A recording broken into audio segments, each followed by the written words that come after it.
જય શ્રી કૃષ્ણ, રાધે રાધે। આજે આપણે સાંભળીશું પુરુષોત્તમ માસ કથાના બીજા અધ્યાયની વાર્તા, સાથે જ આજે સાંભળવામાં આવતી વાર્તાઓ પણ સાંભળીશું। પહેલા બીજા અધ્યાયની વાર્તા સાંભળી લઈએ।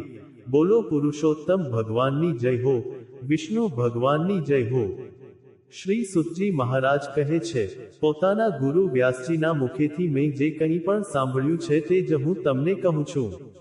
એક સમયે નારદ મુનિ નર નારાયણના આશ્રમમાં ગયા, જે આશ્રમ બહુ બધા તપસ્વીઓ, સિદ્ધો અને દેવતાઓથી યુક્ત છે। બોર, બહેડા, આમળા, બીલી, કેરી, અંબાડા, કોઠું, જાંબુ, કદંબ આદિ અને બીજા પણ અન્ય વૃક્ષોથી સુશોભિત છે। ભગવાન વિષ્ણુના ચરણોમાંથી નીકળેલી પવિત્ર ગંગા અને અલકનંદા પણ, જેમનું મન સદા ચિંતનમાં લાગેલું રહે છે, જેમના જીતેન્દ્રિય કામ, ક્રોધ આદિ 6 શત્રુઓને પણ જેમણે જીતી લીધા છે, અત્યંત પ્રભા જેમના શરીરમાંથી ચમકી રહી છે, એવા દેવતાઓના પણ દેવ તપસ્વી નારાયણને પ્રણામ કરીને અને હાથ જોડીને નારદજીએ મુનિ વ્યાપક પ્રભુની સ્તુતિ કરવા લાગ્યા।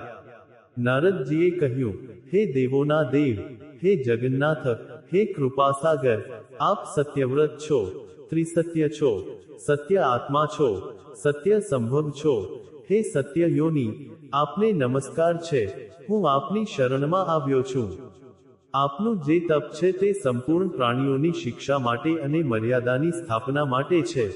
જો આપ તપસ્યા ન કરો તો જેમ કલિયુગમાં એકના પાપ કરવાથી આખી પૃથ્વી ડૂબે છે, તેમ જ એકના પુણ્ય કરવાથી આખી પૃથ્વી તરે છે, એમાં સહેજ પણ સંશય નથી। પહેલા સતયુગ આદિમાં જેમ એક પાપ કરતો હતો તો બધા પાપી થઈ જતા હતા, એવી સ્થિતિ હટાવીને કલિયુગમાં કેવળ કરનાર જ પાપોથી લિપ્ત થાય છે। આ આપના તપની જ સ્થિતિ છે। હે ભગવન, કલિમાં જેટલા પ્રાણીઓ છે તે બધા વિષયોમાં આસક્ત છે। સ્ત્રી, પુત્ર, ગૃહમાં લાગેલું છે ચિત્ત જેમનું, એવા પ્રાણીઓનું હિત કરનાર જે હોય અને મારું પણ થોડું કલ્યાણ કરે, એવો વિષય વિચાર કરી કેવળ આપ જ કહેવાને યોગ્ય છો, એ જ આપના મુખેથી સાંભળવાની ઈચ્છાથી હું બ્રહ્મલોકથી અહીંયા આવ્યો છું। આપ જ ઉપકાર પ્રિય વિષ્ણુ છો, એવું વેદોમાં નિશ્ચિત કહેવામાં આવ્યું છે। એટલા માટે લોકોપકાર માટે કથાનો સાર આ સમયે મને સંભળાવો, જેના સાંભળવા માત્રથી નિર્ભય થઈને મોક્ષ પદની પ્રાપ્તિ થાય છે। નારદજીના વચન સાંભળીને ભગવાન નારાયણ આનંદથી ખિલખિલાટ હસી પડ્યા અને ભવનને પવિત્ર કરનારી પુણ્ય કથા કહેવા લાગ્યા। શ્રી નારાયણજીએ કહ્યું, હે નારદજી, ગોપીઓના મુખ કમળના ભ્રમર, રાસના ઈશ્વર, રસિકોના આભૂષણ, વૃંદાવન બિહારી, બ્રજનાપતિ, આદિ પુરુષ ભગવાનની પુણ્ય કથાને કહું છું, જે નિમેષ માત્ર સમયમાં જગતને ઉત્પન્ન કરનારા છે। તેમના કર્મોને હે વત્સ, આ પૃથ્વી પર ભલા કોણ વર્ણન કરી શકે છે? હે નારદ મુનિ, આપ પણ ભગવાનના ચરિત્રનો સરસ સાર જાણો છો અને એ પણ જાણો છો કે ભગવત ચરિત્ર વાણી દ્વારા કહી શકાતું નથી, તથાપિ અદ્ભુત પુરુષોત્તમ મહાત્મ્ય આદરથી કહીએ છીએ। આ પુરુષોત્તમ મહાત્મ્ય દરિદ્રતા અને વૈધવ્યનો નાશ કરનારું છે, યશ આપનારું, સત્પુત્ર અને મોક્ષ આપનારું છે, તેથી શીઘ્ર જ આનો પ્રયોગ કરવો જોઈએ। નારદજીએ કહ્યું, હે મુનિ, પુરુષોત્તમ નામના દેવતા કોણ છે? તેમનું મહાત્મ્ય શું છે? આ તો બહુ અદ્ભુત જેવું પ્રતીત થાય છે, મને વિસ્તારથી બતાવો। સુતજી બોલ્યા, નારદજીનું વચન સાંભળીને નારાયણજી ક્ષણ માત્ર માટે પુરુષોત્તમ ભગવાનમાં સારી રીતે મન લગાવીને બોલ્યા। શ્રી નારાયણજીએ કહ્યું, પુરુષોત્તમ આ માસનું નામ જે પડ્યું છે તે પણ કારણથી યુક્ત છે। પુરુષોત્તમ માસના સ્વામી દયાસાગર પુરુષોત્તમ છે, એટલા માટે ઋષિઓ આને પુરુષોત્તમ માસ કહે છે। પુરુષોત્તમ માસના વ્રત કરવાથી ભગવાન પુરુષોત્તમ પ્રસન્ન થાય છે। નારદજીએ પૂછ્યું, ચૈત્ર આદિ જે માસ છે તે પોતાના સ્વામી દેવતાઓથી યુક્ત છે એવું તો મેં સાંભળ્યું છે, પરંતુ તેમની વચ્ચે પુરુષોત્તમ નામનો માસ તો મેં ક્યારેય સાંભળ્યો નથી। પુરુષોત્તમ માસ કયો છે અને પુરુષોત્તમ માસના સ્વામી કૃપાના નિધિ પુરુષોત્તમ કેવી રીતે થયા? હે કૃપાનિધિ, આપ આ મને કહો, આ માસનું સ્વરૂપ વિધાન સહિત હે પ્રભુ કહો। હે સત્પતે, આ માસમાં શું કરવાનું છે? કેવી રીતે સ્નાન કરવાનું છે, શું દાન કરવાનું છે, આ માસનો જપ, પૂજા, ઉપવાસ આદિનું શું સાધન છે તે પણ કહો. આ માસના વિધાનથી કયા દેવતા પ્રસન્ન થાય છે અને શું ફળ આપે છે, એના સિવાય જે બીજું પણ તથ્ય હોય તે પણ મને કહો. સાધુ દિનો પર કૃપા કરનારા હોય છે અને પૂછ્યા વિના જ સદોપદેશ આપતા હોય છે. આ પૃથ્વી પર જે મનુષ્યો બીજાના ભાગ્યને અનુસરનારા, દરિદ્રતાથી પીડિત, નિત્ય રોગી રહેનારા, પુત્ર ચાહનારા, જડ, મૂગા, ઉપરથી પોતાને બહુ ધાર્મિક દર્શાવનારા છે, વિદ્યાવિહીન, મેલા વસ્ત્રો ધારણ કરનારા છે, નાસ્તિક, પરસ્ત્રીગામી, નીચ, જર્જર, દાસવૃત્તિ કરનારા છે, આશા જેમની નષ્ટ થઈ ગઈ છે, સંકલ્પ જેમના ભગ્ન થઈ ગયા છે, તત્વ જેમના ક્ષીણ થઈ ગયા છે, જે કુરૂપ છે, રોગી છે, કોઢવાળા છે, વાંકા અંગોવાળા છે, આંધળા, ઇષ્ટ વિયોગ, મિત્ર વિયોગ, સ્ત્રી વિયોગ, પુરુષ વિયોગ, માતા પિતા વિહીન છે, શોક દુઃખ આદિથી સુકાઈ ગયા છે અને જેમના પોતાની ઇષ્ટ વસ્તુથી રહિત ઉત્પન્ન થયા કરતા હોય, કયા અનુષ્ઠાન કરવાથી કે સાંભળવાથી પુનઃ ઉત્પન્ન ન થાય? હે પ્રભુ, કોઈ એવો પ્રયોગ અમને સંભળાવો. વૈધવ્ય, વંધ્યા દોષ, અંગહીનતા, દુષ્ટ વ્યાધિઓ, રક્તપિત્ત આદિ, વાઈ, રાજયક્ષમા આદિ જે દોષ છે, આ દોષોથી દુઃખિત મનુષ્યોને જોઈને હે જગન્નાથ, હું બહુ દુઃખી છું, તેથી મારા પર દયા કરીને હે બ્રાહ્મણ, મારા મનને પ્રસન્ન કરનારા વિષયને વિસ્તારથી કહો. હે પ્રભુ, આપ તો સર્વજ્ઞ છો, સમસ્ત તત્વોના આયતન છો. સુતજીએ કહ્યું. આ પ્રકારે નારદજીના પરોપકારી મધુર વચનો સાંભળીને દેવોના દેવ નારાયણ, ચંદ્રમાની જેમ શાંત, મહામુનિ નારદજીથી નવા મેઘ સમાન ગંભીર વાણીમાં બોલ્યા. નારાયણજીએ શું કહ્યું તેનું વર્ણન આગલા અધ્યાયમાં સાંભળીશું. આજની કથાને અહીંયા જ વિરામ આપીએ છીએ. બોલીએ વિષ્ણુ ભગવાનની જય હો. હવે સાંભળીએ પુરુષોત્તમ ક્ષેત્ર મહાત્મ્યની કથા. પહેલા અધ્યાયની કથા આપણે કાલે સાંભળી હતી. એ જ કથાને આગળ વધારીએ. જૈમિનીજી કહે છે, હે ઋષિઓ, મનુષ્ય જેમનું નામ લઈને બધા પાપોમાંથી મુક્ત થઈ જાય છે, તેમના જ દર્શન કરવા પર શું મોક્ષ દુર્લભ રહેશે? મનમાં ભગવાન વિષ્ણુનું ચિત્કાર કરતા કરતા જો મનુષ્ય પ્રાણ ત્યાગ કરે છે તો તે પણ મુક્ત થઈ જાય છે. પછી જેણે સાક્ષાત ભગવાનના દર્શન કરી લીધા તે મુક્તિ પ્રાપ્ત કરી લે તો એમાં શું આશ્ચર્યની વાત છે? પુરુષોત્તમ ક્ષેત્રની મહિમા અદ્ભુત છે. તે ક્ષેત્ર અજ્ઞાનીઓને પણ મુક્તિ આપનારું છે. પછી જે સદાય શાંત, વૈરાગી અને જ્ઞાનથી સંયુક્ત છે, એવા મનુષ્યો માટે તો કહેવું જ શું? ઋષિઓએ પૂછ્યું, હે મુનિ, નીલાચલ પર ભગવાન વિષ્ણુના દર્શન કરીને બ્રહ્માજીએ શું કર્યું? ત્યારે જૈમિનીજી બોલ્યા, હે ઋષિઓ સાંભળો. પુરુષોત્તમ ક્ષેત્રનું અત્યંત અદ્ભુત મહાત્મ્ય જોઈને બ્રહ્માજી જ્યાં સુધી ભગવાન વિષ્ણુનું ધ્યાન કરતા રહ્યા, ત્યાં સુધી પિતૃઓના સ્વામી યમરાજ પોતાના અધિકારના સંકુચિત થવાથી વ્યાકુલ થઈને દીન મુખે નીલાચલ પર્વત પર આવ્યા અને ત્યાં ભગવાન લક્ષ્મીપતિના દર્શન અને તેમને પ્રણામ કરીને પોતાના અધિકારની દ્રઢતા માટે ભગવાન જગન્નાથની સ્તુતિ કરવા લાગ્યા. યમરાજજીએ કહ્યું, સૃષ્ટિ પાલન અને સંહારના એકમાત્ર કારણ હે દેવ દેવેશ્વર, આપને નમસ્કાર છે. દોરામાં મણિઓની જેમ આપનામાં આ જગત પરોવાયેલું છે. આપે જ આ વિશ્વને ધારણ કર્યું છે. આપે જ આની સૃષ્ટિ કરી છે અને આપે જ આનું પાલન પોષણ પણ કર્યું છે. ચંદ્રમા અને સૂર્ય આદિનું રૂપ ધારણ કરીને આપ સદા સમસ્ત સંસારને પ્રકાશિત કરો છો. આપ આ વિશ્વના સ્વામી છો અને જગતની ઉત્પત્તિના કારણ છો. સંસારના આવાસ સ્થાન, જગત ગુરુ, લોક સાક્ષી અને આદિ અંતથી રહિત છો. હું આપને પ્રણામ કરું છું. હે પ્રભુ, આપ ઉત્તમ કરુણામય જળથી ભરેલા સમુદ્ર છો. આપને નમસ્કાર છે. આપનો વૈભવ અપર અને પરાત્પરથી પણ અતીત છે. આપ જ આ વિશ્વના ઉત્પાદક છો. સંસારના સંતાપ રૂપી હિમગાંઠને સૂકવી દેનારા હે સૂર્ય, આપને નમસ્કાર છે. હે દીનબંધુ, આપને નમસ્કાર છે. આપે પોતાની માયાથી સમસ્ત વૈભવોની રચના કરી છે. ત્રણેય ગુણ આપની જ દોરી છે. આપને મારા નમસ્કાર છે. કમળ કેસરની જેમ નિર્મળ પીળા વસ્ત્રો ધારણ કરનારા આપને નમસ્કાર છે. આપના કટાક્ષ પાત્ર માત્રથી જ સંસારની સૃષ્ટિ, પાલન અને સંહાર થાય છે અને આ ઊંચનીચ જગત વારંવાર જન્મ લેતું રહે છે. નીલાચલની ગુફામાં નિવાસ કરનારા આપ કરુણાનિધાન પ્રભુને હું પ્રણામ કરું છું. આપ શંખ, ચક્ર, ગદા અને પદ્મ ધારણ કરનારા અને બધાને શુભ પ્રદાન કરનારા છો. શરણાગત પ્રાણીઓના બધા પાપોનો નાશ કરનારા હે મુરારી, હું આપને નમસ્કાર કરું છું. આપનું મનોહર અને વિશાળ વક્ષસ્થળ શ્રીવત્સ ચિહ્ન અને કૌસ્તુભ મણિથી ઉદ્ભાસિત છે. આપને નમસ્કાર છે. આપના યુગલ ચરણારવિંદોનો આશ્રય લેવાથી ઐશ્વર્ય ભાગીની લક્ષ્મીની બધા લોકો શરણ લે છે અને તેઓ બધાને પૃથક પૃથક ઐશ્વર્ય આપવામાં પણ સમર્થ હોય છે. તે લક્ષ્મી આપની પરા અને અપરા પ્રકૃતિ છે. તેઓ સમસ્ત ગુણોથી લક્ષિત થાય છે અને આપ લક્ષ્મીપતિના વક્ષસ્થળ પર નિત્ય નિવાસ કરે છે. હે ભગવન, આપના પ્રિયા એ લક્ષ્મી દેવીને હું પ્રણામ કરું છું. એ સમયે ધર્મરાજજીની આ પ્રકારે સ્તુતિ કરવા પર પરમ સંતોષને પ્રાપ્ત થયેલા ભગવાન લક્ષ્મીપતિએ પોતાની પાસે બેઠેલા લક્ષ્મીજીની તરફ જોઈને તેમને કંઈક કહેવા સંકેત કર્યો. તેમની પ્રેરણા પામીને સંસાર દુઃખનો વિનાશ કરનારી લક્ષ્મી દેવીએ બધા લોકોના કલ્યાણ માટે યમરાજજીને કહ્યું, હે સૂર્યનંદન, તું જે ઉદ્દેશ્યથી અહીંયા અમારા બંનેની સ્તુતિ કરી રહ્યો છે તેની સિદ્ધિ આ ક્ષેત્રમાં તો દુર્લભ છે, કારણ કે અમારા માટે આ પુરુષોત્તમ ક્ષેત્રનો ત્યાગ કરવો અસંભવ છે. આ ક્ષેત્રમાં ક્યારેય કર્મોના ફળ પ્રાપ્ત નથી થતા.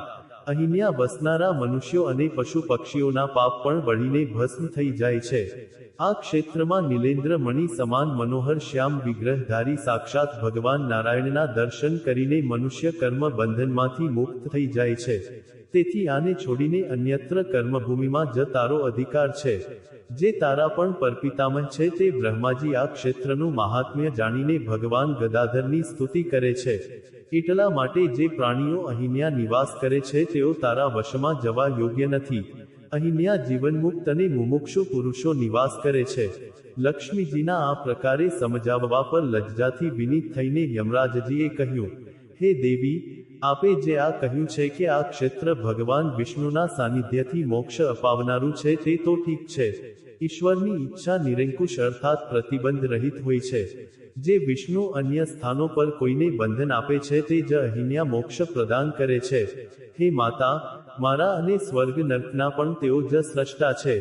તેથી જો તેમની ઈચ્છાથી અહીંયા મરેલા લોકોને મોક્ષ પ્રાપ્ત થાય છે તો આ ક્ષેત્રનું પ્રમાણ અને અહીંયા નિવાસ કરવાનું ફળ, આ બધી વાતો મને વિસ્તારથી બતાવો. ત્યારે લક્ષ્મી દેવીએ કહ્યું, હે રવિનંદન, જ્યારે સમસ્ત ચરાચર જગત નષ્ટ થઈને પ્રલયકાળના સમુદ્રમાં ડૂબી રહ્યું હતું, તે સમયે 7 કલ્પો સુધી જીવિત રહેનારા માર્કંડેય મુનિ ક્યાંય પણ રોકાવા માટે સ્થાન ન પામીને બહુ ચિંતિત થયા. તેમને ક્યાંય પણ શાંતિ મળતી નહોતી.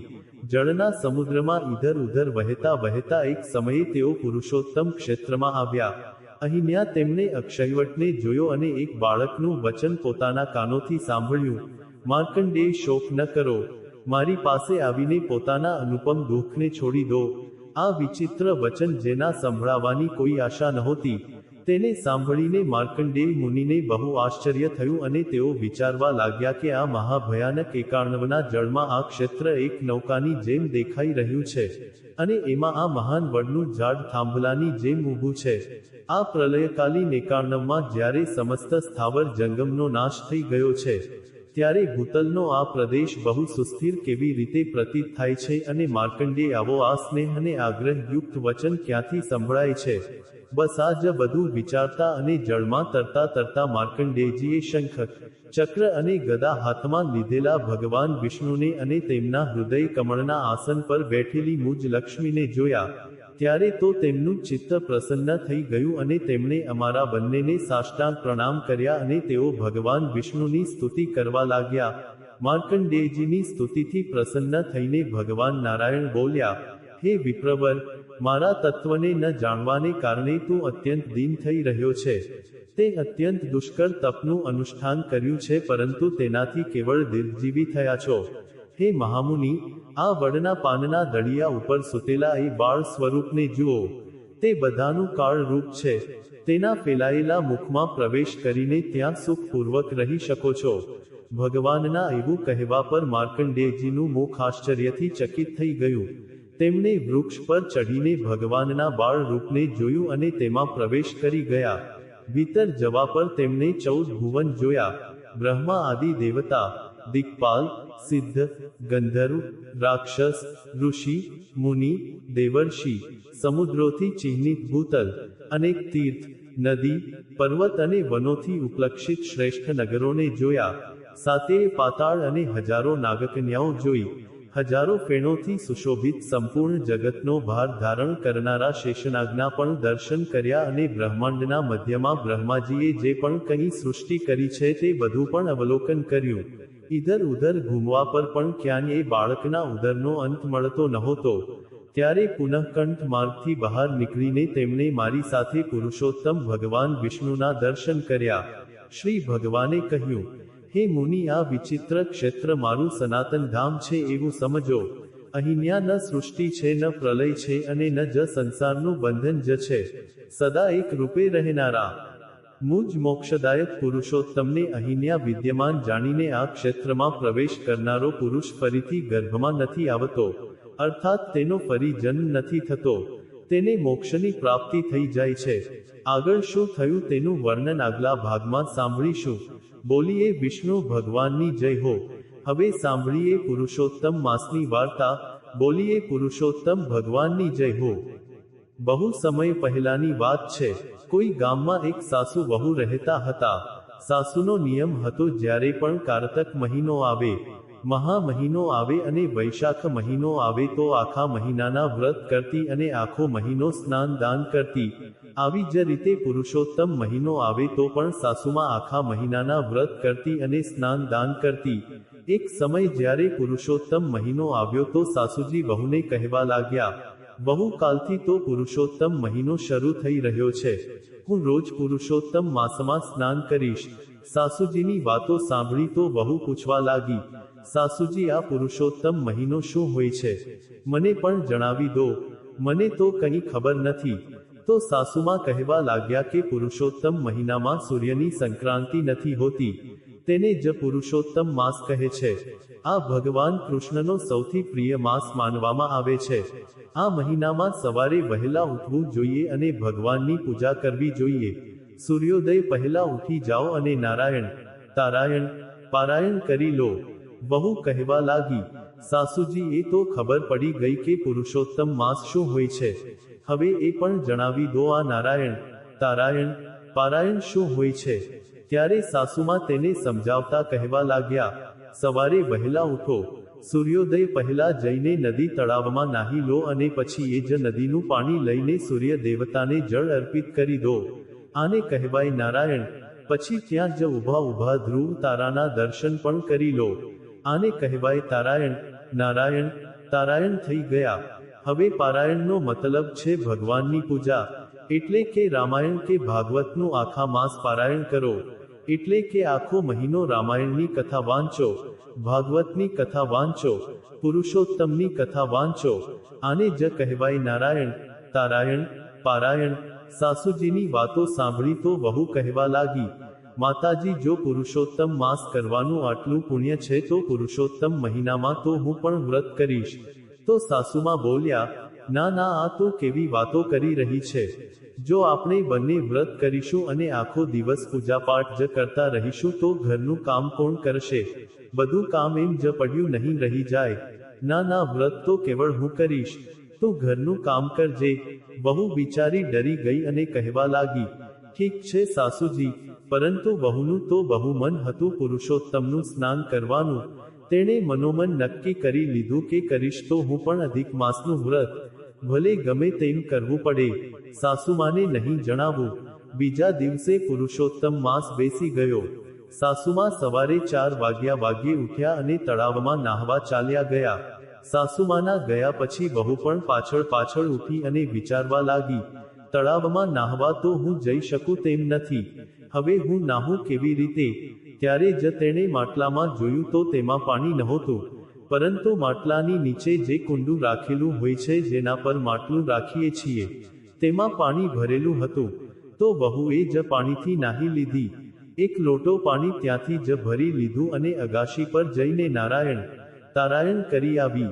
એના પછી બેસીને ભગવાનની પૂજા કરી લીધી તો તેનો તો બધો નિયમ પૂરો થઈ ગયો. ઘરના બધા કામ જલ્દી જલ્દી કરી દીધા અને સાસુજીના આવ્યા પહેલા કૂવા પર પાણી ભરવા પણ ચાલી ગઈ. આવી રીતે હવે રોજ વહુ પૂજા કરવા લાગી. સાસુજી નાહવા જાય એટલી વારમાં પાછળ વહુ બધું નાહી ધોઈને અને પૂજાપાઠ કરીને પાણી ભરવા ચાલી જતી. એક દિવસની વાત છે. સવારમાં વહુ નારાયણ તારાયણ પારાયણ કરીને જ્યારે કૂવા પર પાણી ભરવા ગઈ. કૂવા પર પાણી ભરી પણ લીધું, પરંતુ જ્યારે પાછી આવવા લાગી અને ઘડાને ઉપાડવા લાગી તો તે ઘડો તેનાથી ઉપડ્યો જ નહીં. તેણે વારંવાર ઘડો ઉપાડવાની કોશિશ કરી પરંતુ ઘડો તો તેનાથી ઉપડે જ નહીં. તે વિચારવા લાગી, આજે શું થઈ ગયું છે આ ઘડામાં? રોજ તો ઉપડી જાય છે, આજે ઉપડતો કેમ નથી? આજુબાજુ જુએ છે કે કોઈ હોય તો મદદ માટે બોલાવી લઉં. ત્યારે જ તેને એક છોકરો દેખાય છે. તે એ છોકરાને બોલાવે છે અને કહે છે, ભાઈ મારો આ ઘડો મારા માથા પર મુકાવી દે, બહુ ભારે થઈ ગયો છે. ત્યારે એ છોકરાએ તેનો ઘડો ઉપડાવ્યો અને તેના માથા પર મુકાવી દીધો અને પછી કહેવા લાગ્યો, સાસુ નાહવે ઉડે, વહુ નાહવે કુંડે. વહુને સાંભળીને કંઈક અજીબ લાગ્યું. તેણે વિચાર્યું ખબર નહીં આ શું કહી રહ્યો છે, પરંતુ તેણે કંઈ પૂછ્યું નહીં. હવે તો રોજ એવું જ થવા લાગ્યું. રોજ વહુ જ્યારે પાણી ભરવા જાય, પાણી ભર્યા પછી ઘડો ઉપાડે તો તેનાથી ઘડો ઉપડે જ નહીં, પરંતુ રોજ તે છોકરો તેને ત્યાં જ કૂવા પર બેઠેલો મળતો. તે રોજ તેની પાસે પોતાનો ઘડો ઉપડાવતી, માથા પર મુકાવતી અને તે રોજ બોલતો, સાસુ નાહવે ઉડે, વહુ નાહવે કુંડે. તો એક દિવસ વહુ તેને પૂછવા લાગી કે તું રોજ આવું કેમ બોલે છે? ત્યારે તે કહે છે કે તું રોજ નાહે છે તો ખરી કુંડના પાણીથી, એટલા માટે કહું છું સાસુ નાહવે ઉડે, વહુ નાહવે કુંડે. વહુ પૂછવા લાગી, અચ્છા તો તને કેવી રીતે ખબર પડી કે હું રોજ કુંડના પાણીથી નાહું છું? તે બોલ્યો કે મને તો બધું ખબર છે. તો વહુ વિચારવા લાગી, મેં ક્યારેક બડબડાટ કર્યો હશે ત્યારે આણે સાંભળી લીધું હશે. વહુ બોલવા લાગી કે અચ્છા બતાવો તમારું નામ શું છે? તો તે છોકરો કહેવા લાગ્યો, શું કરશો મારું નામ જાણીને? મેં તમારું કામ કરાવી દીધું ને બસ એટલું બહુ છે. આવી જ રીતે દિવસો વીતતા રહ્યા. વહુ રોજ નામ પૂછતી પણ તે નામ નહોતો બતાવતો. એક દિવસ વહુ પણ જીદ પર અડી જાય છે અને કહે છે, આજે તો હું તમારું નામ પૂછીને જ જઈશ, મને તમારું નામ બતાવો. તો તે કહેવા લાગ્યો, અચ્છા ઠીક છે, તારે જો મારું નામ જાણવું જ હોય તો હું તને બતાવી દઉં છું. મારું નામ દામોદર છે. વહુ બહુ ખુશ થાય છે. હવે તો વહુ જ્યારે પણ ત્યાં જાય છે કૂવા પર પાણી ભરવા તો તેને દામોદર નામ કહીને જ બોલાવે છે. કરતા કરતા આખો પુરુષોત્તમ મહિનો પૂરો થવા પર આવે છે. તો એક દિવસ સાસુજી વહુને કહે છે, વહુ પુરુષોત્તમ માસ પૂરો થવાનો છે અને મારે પુરુષોત્તમ માસના વ્રતનું ઉજવણું કરવું છે. મારે જોડા જમાડવા છે. જ્યારે આખા મહિનાનું સ્નાન કરીએ છીએ, વ્રત કરીએ છીએ તો ઉજવણું જરૂર કરવું જોઈએ. તો તું એક કામ કરજે, 5 પ્રકારના પકવાન બનાવી લેજે. હવે વહુ તો ચિંતામાં પડી જાય છે અને વિચારવા લાગે છે કે પુરુષોત્તમનું સ્નાન તો હું પણ કરી રહી છું, પુરુષોત્તમની પૂજા તો હું પણ કરું છું, પરંતુ હવે હું ઉજવણું કેવી રીતે કરીશ? જોડું કેવી રીતે જમાડીશ અને ક્યાંથી લાવીશ હું જોડું જમાડવા માટે? સાસુજીને ખબર પડી ગઈ તો બહુ વળશે. વહુ બિચારી ચિંતામાં પડી જાય છે. આખી રાત જાગતી રહે છે, વિચારતી રહે છે, પરંતુ તેને કોઈ પણ ઉપાય નજરે નથી આવતો. સવારે વહેલા ઉઠીને નારાયણ તારાયણ પારાયણ કરે છે અને કૂવા પર પાણી ભરવા જાય છે. દામોદર નામનો તે છોકરો તેને ત્યાં જ બેઠેલો મળે છે, પરંતુ તે દિવસે વહુનું મન ઉદાસ હતું. તે તેની સાથે કંઈ ન બોલી. તો દામોદર પૂછવા લાગ્યો કે શું વાત છે? આજે તું કંઈ ચિંતામાં લાગી રહી છે? તો તે કહે છે કે પુરુષોત્તમ મહિનો પૂરો થવાનો છે અને પુરુષોત્તમનું સ્નાન તો મેં પણ કર્યું છે. મારા સાસુજી પોતાના વ્રતનું ઉજવણું કરી રહ્યા છે તો મારે પણ પોતાના વ્રતનું ઉજવણું કરવું પડશે. મારે જોડું જમાડવું છે, પણ હું જોડું જમાડું કેવી રીતે? જોડું જમવા માટે હું કોને બોલાવીશ? મને તો કંઈ સમજાતું નથી. લાગે છે મારું તો પુરુષોત્તમનું સ્નાન અધૂરું જ રહી જશે. ત્યારે દામોદર કહે છે, તું ચિંતા કેમ કરે છે? તે પુરુષોત્તમનું સ્નાન કર્યું છે તો પુરુષોત્તમ પોતે તારી મદદ કરશે, અને હું છું ને, હું આવી જઈશ તારા ઘરે જમવા માટે. તો મને જમાડી દેજે, તારું ઉજવણું થઈ જશે. બહુ કહે છે કે તું ગાંડો થઈ ગયો છે કે શું? મારે જોડું જમાડવું છે. તું તો એકલો છે, નાનો અમથો બાળક છે, તારી બહુ ક્યાંથી આવશે? તે કહેવા લાગ્યો, તું ચિંતા ન કર, તું મને બોલાવી લેજે અને મારી બહુ પણ આવી જશે. તો એક કામ કરજે, 2 થાળી પીરસીને તુલસી ક્યારામાં રાખીને ઘંટડી વગાડી દેજે. ઘંટડીનો અવાજ સાંભળીને હું પણ આવી જઈશ અને બહુ પણ આવી જશે. પરંતુ તે વહુને તો કંઈ સમજાતું નથી. શું કહી રહ્યો છે? ઘંટડીનો અવાજ સાંભળીને આવશે કેવી રીતે? તો તે પૂછે છે, શું તને ખબર છે મારું ઘર ક્યાં છે? તે કહે છે, હા હા, મને બધી ખબર છે, તું ક્યાં રહે છે. હવે તું ચિંતા ન કર, મેં તને જેવું કહ્યું છે તું એવું કરી લેજે. વહુ વિચારે છે, ઘર જાઉં છું, જે થશે તે જોયું જશે.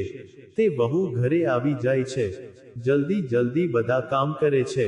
5 પ્રકારના પકવાન બનાવે છે અને સાસુજીને જઈને કહે છે, સાસુજી પોતાના જોડાને બોલાવી લો, ભોજન તો બની ગયું છે.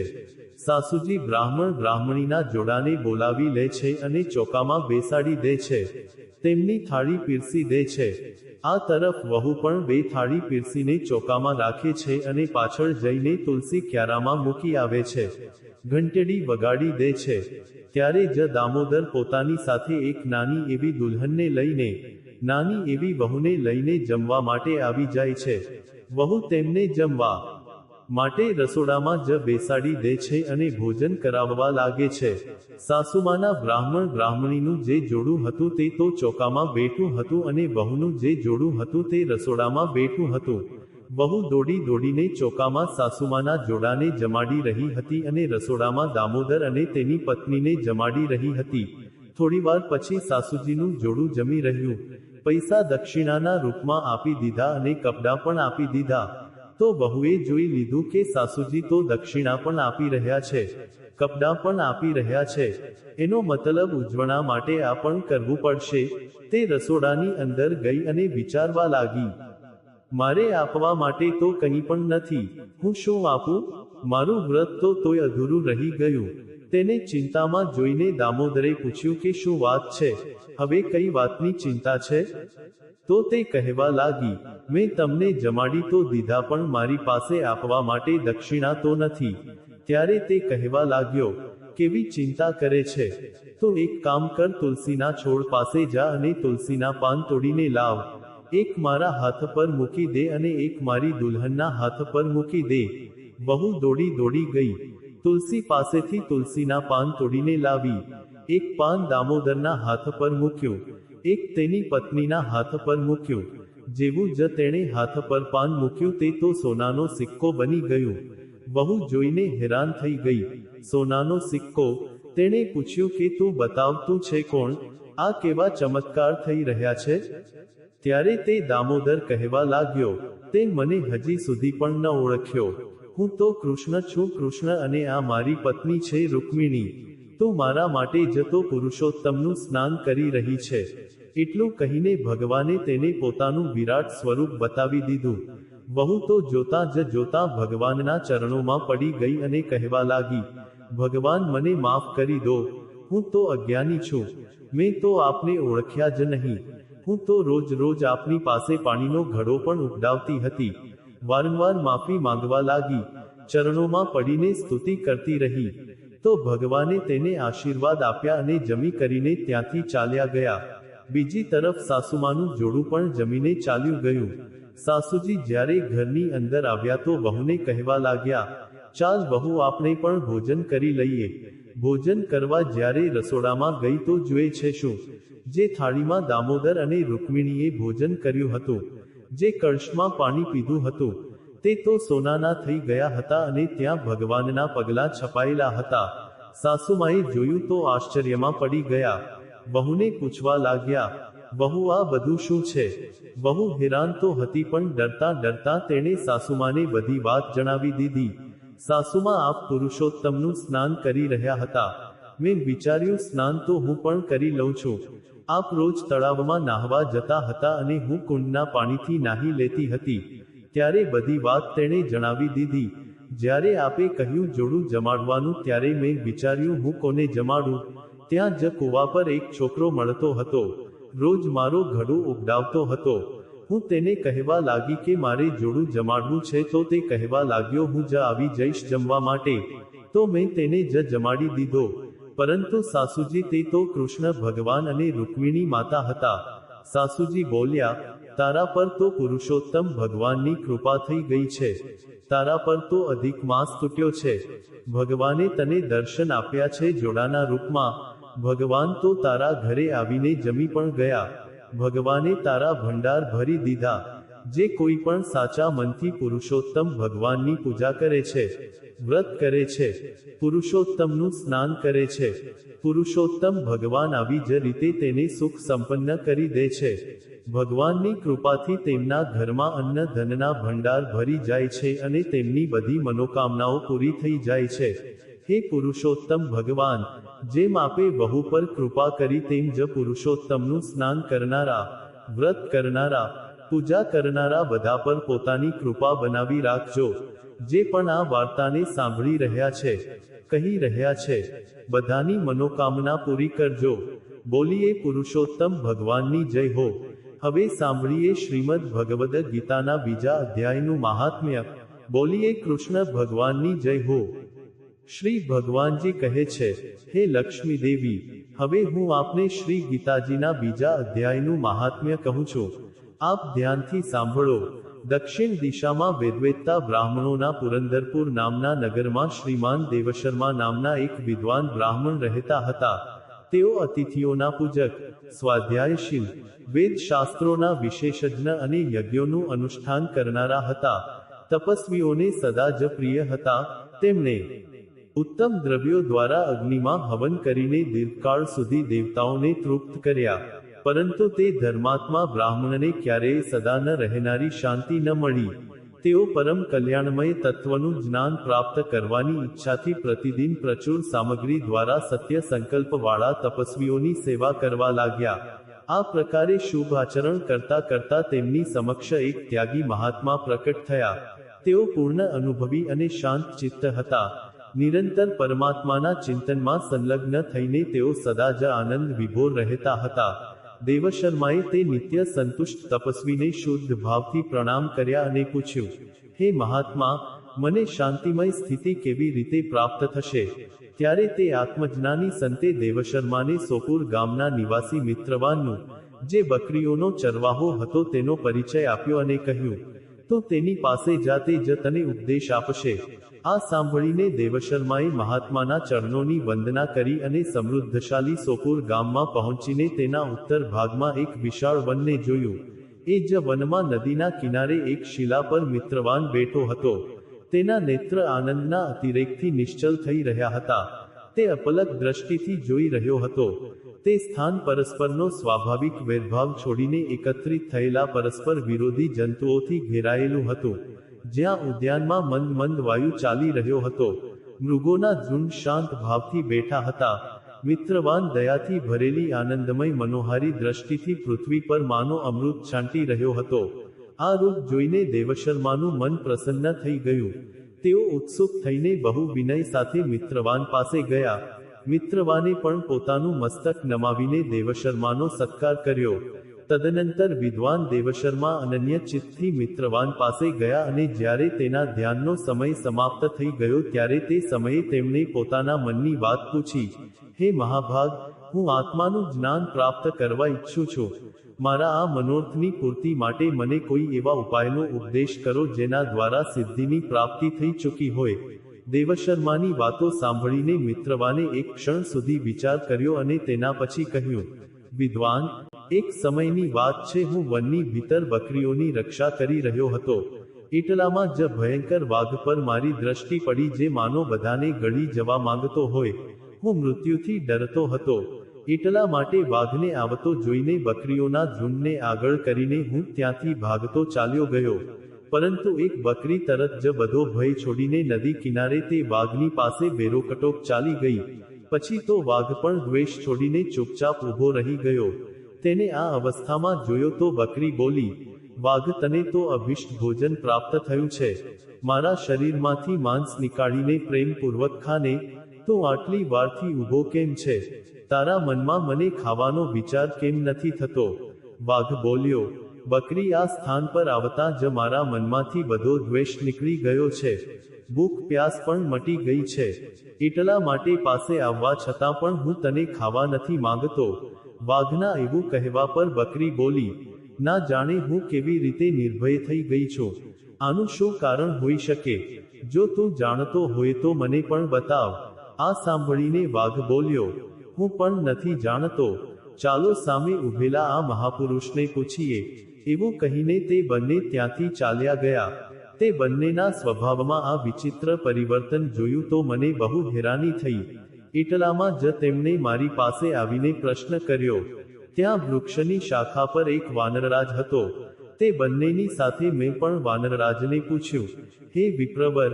મારા પૂછવા પર વાનરરાજે આદરપૂર્વક કહ્યું, અજાપાલ, સાંભળો. હું તમને એક પ્રાચીન વૃત્તાંત સંભળાવું છું. આ સામે વનની ભીતર જે બહુ મોટું મંદિર છે તેની તરફ જુઓ. આમાં બ્રહ્માજી દ્વારા સ્થાપિત કરવામાં આવેલું એક શિવલિંગ છે. પૂર્વકાળમાં અહીંયા સુકર્મા નામના એક બુદ્ધિમાન મહાત્મા રહેતા હતા, જે તપસ્યામાં સંલગ્ન થઈને આ મંદિરમાં ઉપાસના કર્યા કરતા હતા. તેઓ વનમાંથી ફૂલોનો સંગ્રહ કરી લાવતા, નદીના જળથી પૂજનીય ભગવાન શંકરને સ્નાન કરાવતા અને તે ફૂલોથી તેમની પૂજા કરતા. આ પ્રકારે આરાધનાનું કાર્ય કરતા કરતા સુકર્મા અહીંયા નિવાસ કરતા હતા. બહુ સમય પછી તેમની સમીપ કોઈ અતિથિનું આગમન થયું. સુકર્માએ ભોજન માટે ફળ લાવીને અતિથિને અર્પણ કર્યા અને કહ્યું, હે વિદ્વાન, હું કેવળ તત્વજ્ઞાનની ઈચ્છાથી ભગવાન શંકરની આરાધના કરું છું. આજે આ આરાધનાનું ફળ પરિપક્વ થઈને મને મળી ગયું, કારણ કે આપ જેવા મહાત્મા પુરુષના મને દર્શન પ્રાપ્ત થયા છે. સુકર્માના આ મધુર વચન સાંભળીને તપસ્યાના ધની મહાત્મા પણ બહુ પ્રસન્ન થયા. તેમણે એક શિલાખંડ પર શ્રી ગીતાજીના બીજા અધ્યાયને લખી દીધો અને બ્રાહ્મણને તેના પાઠ અને અભ્યાસ માટે આજ્ઞા આપતા કહ્યું, હે બ્રાહ્મણ, આનાથી તમારો આત્મજ્ઞાન સંબંધી મનોરથ પોતાની મેળે જ સફળ થઈ જશે. એવું કહીને તે બુદ્ધિમાન તપસ્વી સુકર્માની સામે તેમના જોતા જોતા જ અંતર્ધ્યાન થઈ ગયા. સુકર્મા વિસ્મિત થઈને તેમના આદેશ અનુસાર નિરંતર શ્રી ગીતાજીના બીજા અધ્યાયનો અભ્યાસ કરવા લાગ્યા. નિરંતર દીર્ઘકાળ પછી અભ્યાસ કરતા કરતા તેમનું અંતઃકરણ શુદ્ધ થઈ ગયું અને તેમને આત્મજ્ઞાનની પ્રાપ્તિ થઈ. પછી તો તેઓ જ્યાં જ્યાં ગયા ત્યાં ત્યાંનું તપોવન શાંત થઈ ગયું. તેમનામાં શીત, ઉષ્ણ, રાગ, દ્વેષ આદિની બાધાઓ દૂર થઈ ગઈ. એટલું જ નહીં, તે સ્થાનોમાં ભૂખ પ્યાસનો કષ્ટ પણ જતો રહ્યો અને ભયનો તો સર્વથા અભાવ થઈ ગયો. આ બધું દ્વિતીય અધ્યાયના જપ કરનારા સુકર્મા બ્રાહ્મણની તપસ્યાનું જ ફળ સમજો. મિત્રવાને કહ્યું. વાનરના એવું કહેવા પર હું પ્રસન્નતાપૂર્વક બકરી અને વાઘની સાથે તે મંદિરની તરફ ગયો. ત્યાં જઈને શિલાખંડ પર લખેલા શ્રી ગીતાજીના બીજા અધ્યાયને મેં જોયો અને વાંચ્યો. એ જ આવૃત્તિ કરવાથી મેં તપસ્યાનો પાર પામી લીધો છે. હે ભદ્ર પુરુષ, તું પણ સદા ગીતાજીના બીજા અધ્યાયની આવૃત્તિ કર. એવું કરવા પર તને પણ મુક્તિ પ્રાપ્ત થશે. શ્રી ભગવાન કહે છે, હે દેવી, મિત્રવાનના આ પ્રકારે કહેવા પર દેવશર્માએ તેમનું પૂજન કર્યું અને પ્રણામ કરીને પુરંદરપુરનો રસ્તો લીધો. ત્યાં કોઈ દેવાલયમાં પૂર્વોક્ત આત્મજ્ઞાની મહાત્માને પામીને તેમને આ બધી વાત જણાવી દીધી અને સૌથી પહેલા તેમની પાસેથી જ દ્વિતીય અધ્યાયની દીક્ષા લીધી. તેમની પાસેથી ઉપદેશ પામીને શુદ્ધ અંતઃકરણ વાળા દેવશર્માએ પ્રતિદિન મોટી શ્રદ્ધા સાથે શ્રી ગીતાજીના બીજા અધ્યાયનો પાઠ કર્યો. ત્યારે તેમણે પ્રશંસાને યોગ્ય પરમપદને પ્રાપ્ત કર્યું. હે લક્ષ્મી દેવી, આ શ્રી ગીતાજીના બીજા અધ્યાયનું મહાત્મ્ય મેં આપને કહ્યું છે. જે કોઈ પણ આને વાંચે છે કે સાંભળે છે તેને મોક્ષની પ્રાપ્તિ થાય છે. બોલીએ શ્રી કૃષ્ણ ભગવાનની જય હો. વાત એ સમયની છે જ્યારે કાન્હાજીનો જન્મ થઈ ચૂક્યો હતો. મહાદેવ શિવશંકરના મનમાં કાન્હાજીના બાળ સ્વરૂપના દર્શન કરવાની ઈચ્છા થઈ. બસ આ જ કારણે તેઓ એક યોગીનો વેશ બનાવીને મૈયા યશોદાના દ્વારે આવ્યા અને ગોકુલમાં નંદ ભવનની બહાર પહોંચીને તેમણે અવાજ લગાવવાની શરૂ કરી દીધી, જે કે વેશધારી શિવ શંભુએ કહ્યું, અલખ નિરંજન, અલખ નિરંજન ક્યાં છો પ્રભુ? એ સમયે માતા યશોદા કાન્હાજીને નવડાવી ધોવડાવીને તેમનો શૃંગાર કરી રહ્યા હતા અને તેમને બહાર ઉભેલા યોગીનો અવાજ સંભળાયો જ નહીં. યોગી વેશધારી શિવશંકર ભોળાનાથે ફરીથી અવાજ લગાવ્યો, પરંતુ અંદરથી કોઈ જવાબ જ ન આવ્યો. ત્યારે જ ત્યાંથી બ્રજની એક વૃદ્ધ ગોપી પસાર થઈ રહી હતી. જ્યારે તેમણે દ્વાર પર ઉભેલા યોગીને જોયા તો તેમની પાસે ગઈ અને કહેવા લાગી, બાબા કોને બોલાવી રહ્યા છો?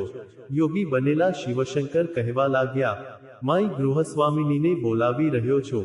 ગોપીએ પૂછ્યું, શું આપને ભિક્ષા જોઈએ છે? યોગી પર બોલ્યા, હા માઈ, ભિક્ષાની ઈચ્છાથી જ આવ્યો છું.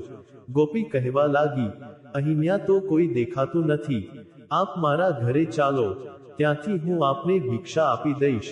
યોગી બોલ્યા, શું આપ અમને ભિક્ષા આપશો? ગોપીએ કહ્યું, હા હા, આપ મારા ઘરે તો ચાલો, આપને અન્ન, વસ્ત્ર, ધન જે પણ જોઈએ હું આપને આપી દઈશ. પરંતુ યોગી બનેલા ભોળાનાથજી બોલ્યા, ના માઈ, મારો તો એક નિયમ છે, હું એક જ દ્વાર પર જઈને અલખ જગાવું છું. જો એ દ્વારેથી કંઈ મળી ગયું તો સારું છે, અન્યથા એ દિવસે કોઈ બીજા દ્વારે નથી જતો.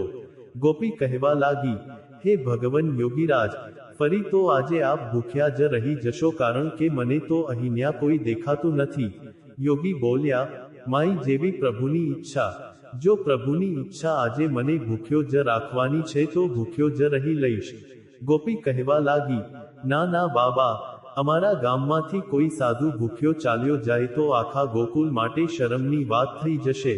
તમે અહીંયા જ થોભો, હું અંદર જઈને જોઉં છું કે અંદર કોઈ છે કે નહીં. જઈને ખબર કરું યશોદા રાણી ક્યાં છે. બસ એટલું કહીને તે વૃદ્ધા ગોપી નંદ ભવનની અંદર ગઈ તો જોયું મૈયા યશોદા તો શ્યામ સુંદરનો શૃંગાર કરી રહ્યા હતા. હાલા રડાવીને તેમને સુવડાવી રહ્યા હતા. આ તરફ બહાર ઉભેલા યોગી વેશધારી ભગવાન શંકરે મનોમન કાન્હાજીને કહ્યું, પ્રભુ, દર્શન કર્યા વિના તો હું નહીં જાઉં. ગોપીએ અંદર જઈને મૈયા યશોદાને કહ્યું, ઓ યશોદા રાણી, તમારા દ્વાર પર એક યોગી ક્યારનો ભિક્ષા માટે ઊભો છે અને તમે ના જાણે પોતાની જ ધૂનમાં ક્યાં ખોવાયેલા છો. શું તમે તેનો અવાજ ન સાંભળ્યો?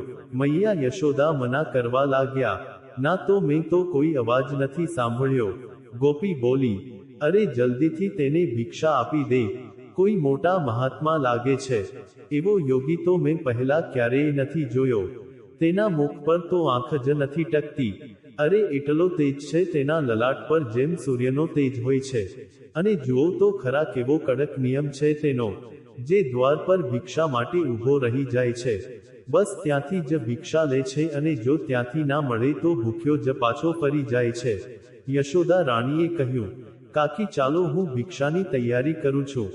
યશોદા રાણીએ લોટ, ચોખા, દાળ, ગોળ, ઘી બધું જ લઈ લીધું, પરંતુ દક્ષિણા લેવાનું ભૂલી ગયા. તો ગોપી કહેવા લાગી, યશોદા રાણી, દક્ષિણા માટે પણ તો કંઈક ધન લઈ લો, બહુ દિવ્ય મૂર્તિ છે, પ્રસન્ન થઈ ગયા તો બહુ મોટો આશીર્વાદ આપશે. યશોદા રાણીએ પિતારામાંથી ધન અને મોતીની માળા નીકાળી અને કહેવા લાગી, કાકી, બહુ દિવ્ય આત્મા છે ને, તો આ બહુમૂલ્ય મોતીની માળા જ આપી દઉં છું. આ તરફ બહાર ઉભેલા શિવ શંભુ મનોમન શ્યામ સુંદર સાથે વાતો કરી રહ્યા હતા. પ્રભુ, ક્યારનો ઊભો છું, દર્શન આપવામાં આટલો સંકોચ કેમ કરી રહ્યા છો? બીજી તરફ શ્યામ સુંદરે પણ મનોમન કહ્યું, ધન્ય ભાગ્ય છે મારા પ્રભુ, જે આપ સ્વયં મારા દ્વાર સુધી આવ્યા છો. પોતાના સેવકના પ્રણામ સ્વીકાર કરો. યોગી વેશધારી શિવ શંભુએ કહ્યું, કયો સેવક અને કયો પ્રભુ, આના નિર્ણયનો સમય નથી. આપ તો અમને પોતાના પરમ ભક્ત જાણીને બાળ સ્વરૂપના દર્શન કરાવી દો બસ. શ્યામ સુંદર બોલ્યા કે બાળ સ્વરૂપ તો આ સમયે મૈયા યશોદા પાસે ગીરો રાખેલું છે, તેમની પાસે જ માંગવું પડશે. લો, મૈયા આવી રહ્યા છે. બીજી તરફ મૈયા યશોદા શ્યામ સુંદરને પારણામાં સુવડાવીને અને દક્ષિણાની થાળી લઈને વૃદ્ધા ગોપી સાથે નંદ ભવનની બહાર આવી જાય છે, જ્યાં કે યોગી વેશમાં શિવ શંભુ પ્રતીક્ષા કરી રહ્યા હતા. મૈયા યશોદાએ શિવ શંભુને પ્રણામ કર્યા અને કહેવા લાગી, મોડું થવા માટે ક્ષમા કરજો બાબા, હું મારા લલ્લાનો શૃંગાર કરી રહી હતી. યોગી બોલ્યા, ધન્ય છો તમે માતા જેણે આવા દિવ્ય બાળકની સેવાનો સૌભાગ્ય પ્રાપ્ત કર્યો છે. હે માતા, મને પણ એ શિશુના દર્શન કરાવી દો. મૈયા યશોદા બોલી, ક્ષમા કરજો બાબા, મેં તો તેને હજી હમણાં જ નવડાવ્યો છે. હું તેને બહાર નથી લાવી શકતી. બહુ ઠંડો પવન ચાલી રહ્યો છે, ક્યાંક તેને ઠંડી ન લાગી જાય. યોગી વેશમાં શિવ શંભુ બોલ્યા, મૈયા, પવનોનું ચાલવું ના ચાલવું તો જેની આંખોના સંકેત પર નિર્ભર છે. તમે તેના માટે વ્યર્થની શંકા કરી રહ્યા છો. એકવાર બાળકને મારી પાસે તો લઈ આવો. બસ એકવાર દર્શન કરાવી દો, હું ચાલ્યો જઈશ. તેમના દર્શનોની લાલસાથી જ તો તમારા દ્વારે આવ્યો છું. પરંતુ મૈયા યશોદાએ ના પાડી દીધી. ના યોગી બાબા, હું બહાર નથી લાવી શકતી. હવે આપ આ ભિક્ષા લો અને મને ક્ષમા કરો. અને એટલું કહીને યશોદા રાણીએ ભિક્ષાનો થાળ આગળ કરી દીધો. યોગી વેશધારી શિવ શંભુએ જ્યારે ભિક્ષાનો થાળ જોયો તો મૈયા યશોદાને કહેવા લાગ્યા, હે મૈયા, આ મોતી, માણેક, ધન મારા માટે પથ્થરના ટુકડા છે. આ મારા કયા કામના? મને આનો લોભ નથી. જો તમે ચાહો તો એવા હીરા, મોતી, માણેક તો હું તમને આપી શકું છું. હું તો તમારા લલ્લાના દર્શન કરવા આવ્યો છું. બસ તેના દર્શન કરાવી દો. હું માની લઈશ કે મારી ભિક્ષા મળી ગઈ. યોગી વેશધારી શિવ શંકરે પોતાના કમંડળમાંથી બહુ બધા હીરા મોતી નીકાળીને યશોદા મૈયાના ભિક્ષાના થાળમાં મૂકી દીધા. જેને જોઈને તો મૈયા યશોદા આશ્ચર્યચકિત થઈ ગઈ અને ચિંતિત થઈને વૃદ્ધા ગોપીને કહેવા લાગી, કાકી, આ કોઈ અસલી સાધુ નથી, કોઈ માયાવી છે. મૈયા યશોદાની આંખોમાં તો આંસુ આવી ગયા અને તેઓ યોગી બાબાને બોલી, જુઓ યોગી બાબા, તમારા જેવા કેટલાય માયાવી પહેલા પણ આવી ચૂક્યા છે. બધા આ જ પ્રકારની ચીકણી ચોપડી વાતો કરે છે. તારો લાલ તો બહુ દિવ્ય બાળક છે. તેના દર્શન કરાવી દે. તેને મારી ગોદમાં આપી દે અને પછી બધાના બધા તેનું અનિષ્ટ કરે છે. મારા લલ્લાએ આપનું શું બગાડ્યું છે જે આપ બધા તેના શત્રુ બની ગયા છો? પછી બહુ જ કડક શબ્દોમાં યશોદા રાણીએ કહ્યું, યોગી બાબા, જો આપને ભિક્ષા જોઈતી હોય તો લો, અન્યથા પોતાના સ્થાને પધારો. હું મારા લલ્લાને આજે બહાર નથી લાવવાની. યોગી વેશધારી શંભુ પણ અડી ગયા. અરે મૈયા, આવી કઠોર ન બનો. હું તો બહુ દૂર કૈલાશ પર્વતથી આવ્યો છું. પરંતુ મૈયા યશોદા પણ કહેવા લાગી, જો આપ કૈલાશથી આવ્યા છો તો ત્યાં જ ભગવાન શિવના દર્શન કરી લેતા. અહીંયા કેમ આવ્યા છો? યોગી વેશધારી શંભુ બોલ્યા, ભોળી મૈયા, ભગવાનના સાક્ષાત દર્શન તો હર કોઈ કરી લે છે, પરંતુ બાળ સ્વરૂપના દર્શન કરવા બહુ દુર્લભ હોય છે.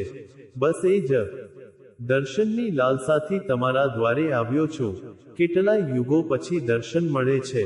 પરંતુ મૈયા યશોદા બોલી, ના યોગી બાબા, મને ક્ષમા કરો. હું તો મારા લલ્લાને બહાર નહીં લાવું. મારા પતિએ કહ્યું છે કે કોઈ પણ અજાણી વ્યક્તિની સામે પોતાના લલ્લાને મત લાવતા. જ્યારે મૈયા યશોદાએ આ પ્રકારે કહ્યું તો ભગવાન શ્યામ સુંદરે પોતાની માયા ફેલાવી દીધી અને યોગમાયાને પૂર્ણમાસી કોઈ, જે સ્વયં ભગવતી યોગમાયા છે અને ભગવાનના જન્મ પહેલા જ ગોકુલમાં આવી ગઈ હતી, તેમના રૂપમાં એ જ સ્થાન પર મોકલી જ્યાં કે આ વાદ વિવાદ ચાલી રહ્યો હતો. પૂર્ણમાસી કોઈ આવીને બોલી, અરે યશોદા રાણી, આ શું કરી રહી છો? આ કોઈ અજાણી વ્યક્તિ નથી.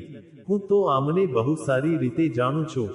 મેં તને બતાવ્યું હતું ને કે ગોકુલમાં આવ્યા પહેલા હું કાશીમાં રહેતી હતી. મેં ત્યાં જ આમના દર્શન કર્યા હતા. આ સચમુચ પરમ દિવ્ય શક્તિ છે.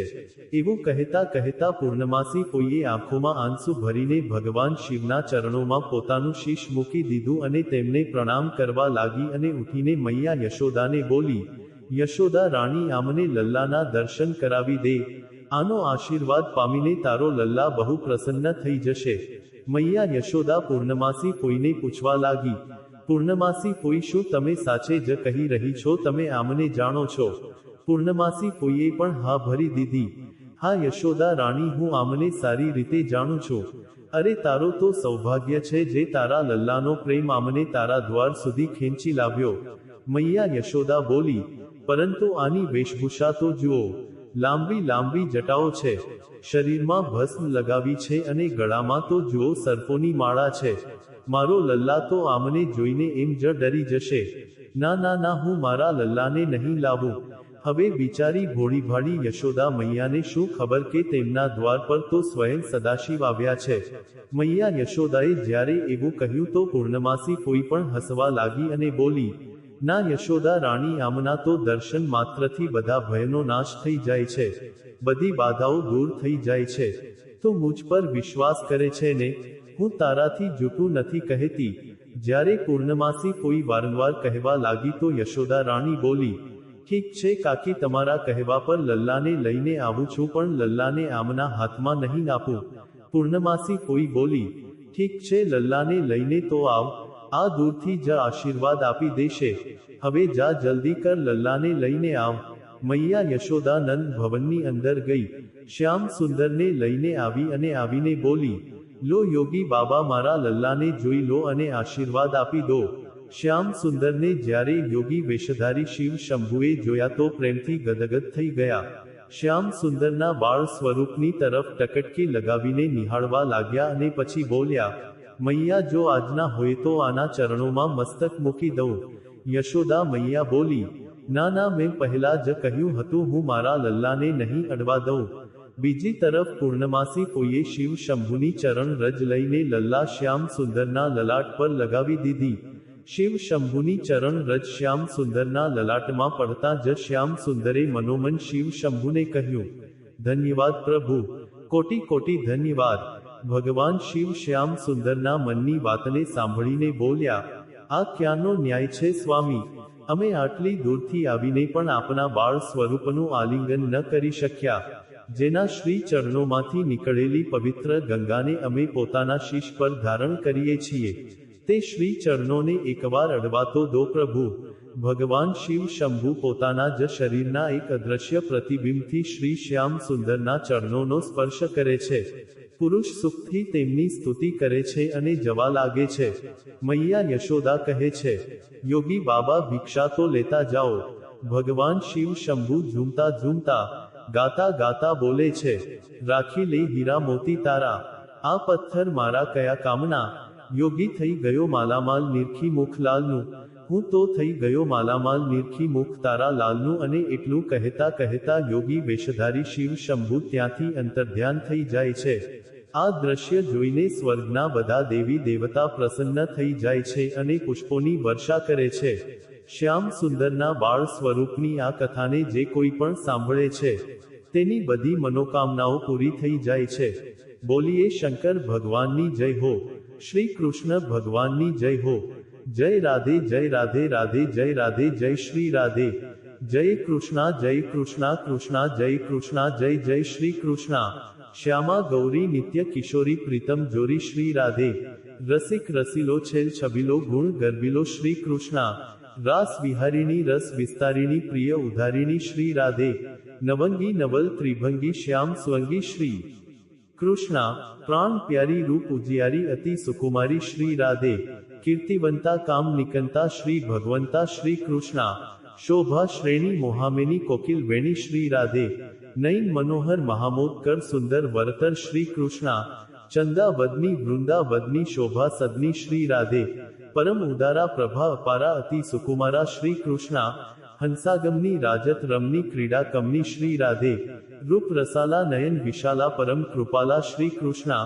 કંચન બેલી રતિ રસવેલી અતિ અલબેલી શ્રી રાધે. સબ સુખ સાગર સબ ગુણ આગર રૂપ ઉજાગર શ્રી કૃષ્ણા. રમણી રમ્યા તરુતર તમ્ય ગુણ આગમ્યા શ્રી રાધે. ધામ નિવાસી પ્રભા પ્રકાશી સહજ સુસી શ્રી કૃષ્ણા.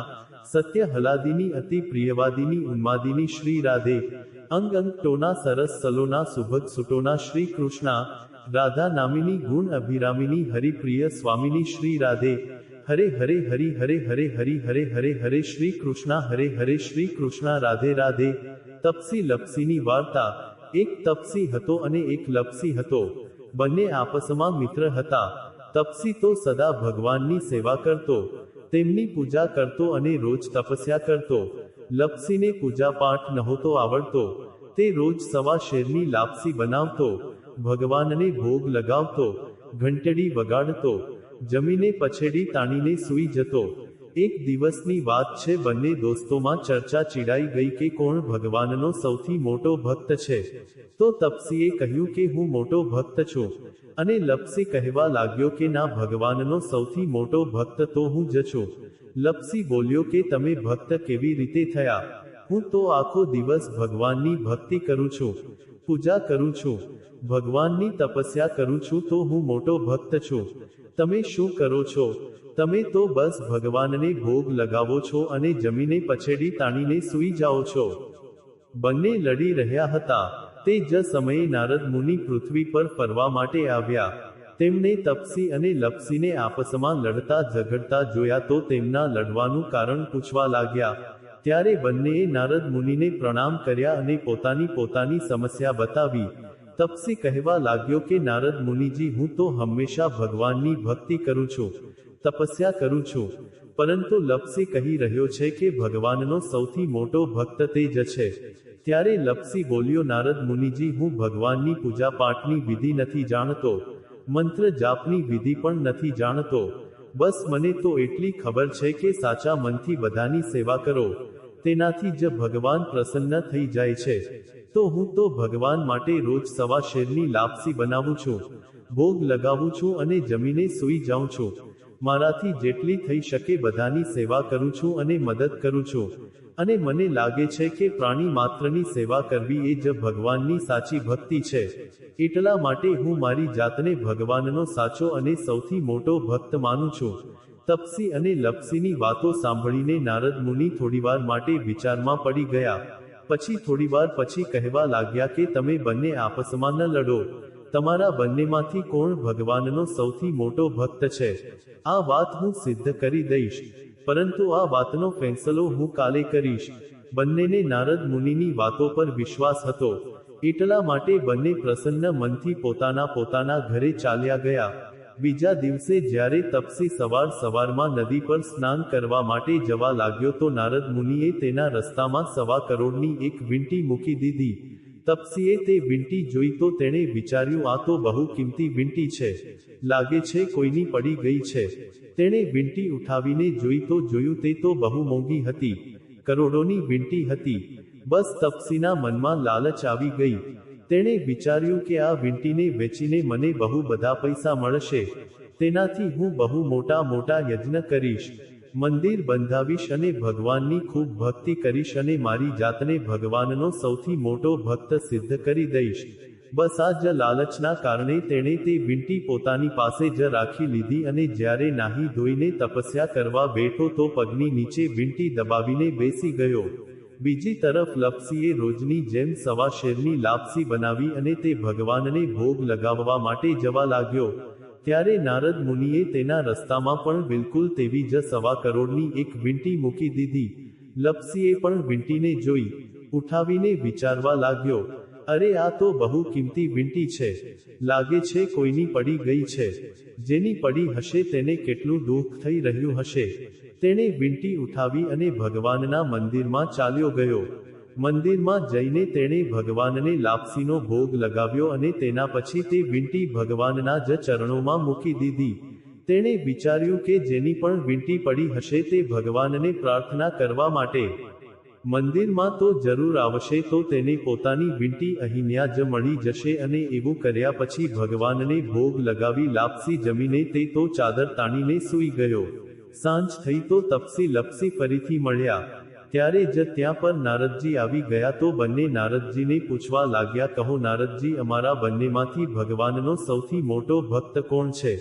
ત્યારે નારદજી બોલ્યા કે તમારા બંનેમાંથી સૌથી મોટો ભગવાનનો ભક્ત તો લપસી છે. તો તપસી તો ચીડાઈ ગયો, બોલ્યો, નારદજી આપ એવું કયા આધારે કહી રહ્યા છો? ત્યારે નારદજીએ કહ્યું કે સવારે મેં તમારા બંનેના રસ્તામાં કરોડોની વીંટી રાખી હતી. ત્યારે નારદજીએ કહ્યું કે તે લાલચ કરી, તે વીંટી ઉઠાવીને રાખી લીધી. આ જ કારણે તારી તપસ્યા ભંગ થઈ ગઈ છે. અને લપસીએ લાલચ ન કરી, તેણે તે વીંટી ભગવાનના ચરણોમાં ચઢાવી દીધી. આ વિચારની સાથે કે જેની વીંટી હશે તે અહીંયાથી ઉઠાવીને લઈ જશે. આ જ કારણે લપસી જ ભગવાનનો સૌથી મોટો ભક્ત છે. હવે તો તપસીને પોતાની ભૂલ પર બહુ પસ્તાવો થયો. તે તો નારદજીના પગમાં પડી ગયો અને જોર જોરથી રડવા લાગ્યો અને કહેવા લાગ્યો, હે ભગવાન, મુझ પર દયા કરો, મારાથી ભૂલ થઈ ગઈ, હવે આપ બતાવો મારી તપસ્યાનું ફળ મને કેવી રીતે મળશે? ત્યારે નારદજીને તેના પર દયા આવી ગઈ અને તેઓ કહેવા લાગ્યા કે જે આખી વાર્તા કહીને તારી વાર્તા નહીં કહે તેની તપસ્યાનું બધું ફળ તને મળી જશે. જે બ્રાહ્મણ જમાડીને દક્ષિણા નહીં આપે, જે સાડી બ્લાઉઝ આપીને દક્ષિણા નહીં આપે તો તેની તપસ્યાનું તેના પૂજા પાઠનું બધું ફળ તને મળી જશે. જે પોતાના ઘરમાં ગાય કૂતરાની રોટલી નહીં બનાવે તો તેના પૂજા પાઠનું બધું ફળ તને મળી જશે. દીવો પ્રગટાવીને હાથ નહીં જોડે, દીવાથી દીવો પ્રગટાવશે તો તેની તપસ્યાનું બધું ફળ તને મળી જશે. અને એટલું કહીને નારદજી ત્યાંથી અંતર્ધ્યાન થઈ ગયા. એટલા માટે હર કથા વાર્તાની સાથે તપસી લપસીની વાર્તા કહેવામાં આવે છે, નહીતર કોઈ પણ કથા વાર્તાનું ફળ નથી મળતું. બોલીએ તપસી લપસીની જય હો. તુલસી મહારાણીની આરતી. તુલસી મહારાણી નમો નમો. તુલસી મહારાણી નમો નમો. હરિની પટરાણી નમો નમો. તુલસી મહારાણી નમો નમો. ધન્ય તુલસી પૂર્ણ તપ કીધું, શાલિગ્રામ બની પટરાણી નમો નમો. તુલસી મહારાણી નમો નમો. જેના પત્ર મંજરી કોમળ, શ્રીપતિ કમલ ચરણ લપટાણી નમો નમો. તુલસી મહારાણી નમો નમો. હરિની પટરાણી નમો નમો. કયા મહિનામાં વાવી રાણી તુલસી, કયા મહિનામાં થઈ હરિયાળી નમો નમો. તુલસી મહારાણી નમો નમો. હરિની પટરાણી નમો નમો. કયા મહિનામાં થઈ તારી પૂજા, કયા મહિનામાં થઈ પટરાણી નમો નમો. તુલસી મહારાણી નમો નમો. હરિની પટરાણી નમો નમો. આષાઢ માસમાં વાવી રાણી તુલસી, સાવન માસમાં થઈ હરિયાળી નમો નમો. તુલસી મહારાણી નમો નમો. કાર્તિક માસમાં થઈ તારી પૂજા, માગશર માસમાં થઈ પટરાણી નમો નમો. તુલસી મહારાણી નમો નમો. હરિની પટરાણી નમો નમો.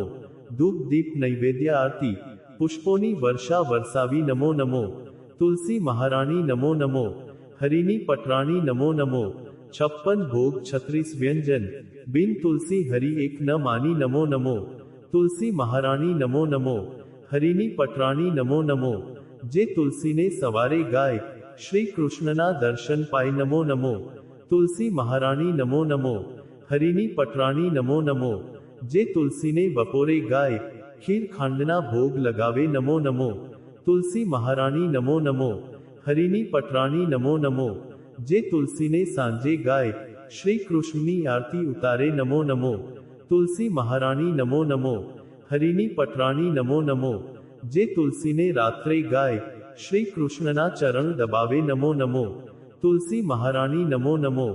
હરિની પટરાણી નમો નમો. બધી સખીઓ મૈયા તારો યશ ગાવે, ભક્તિ દાન દીજો મહારાણી નમો નમો. તુલસી મહારાણી નમો નમો. હરિની પટરાણી નમો નમો. તુલસી મહારાણી નમો નમો. તુલસી મહારાણી નમો નમો. બોલીએ તુલસી માતાની જય હો.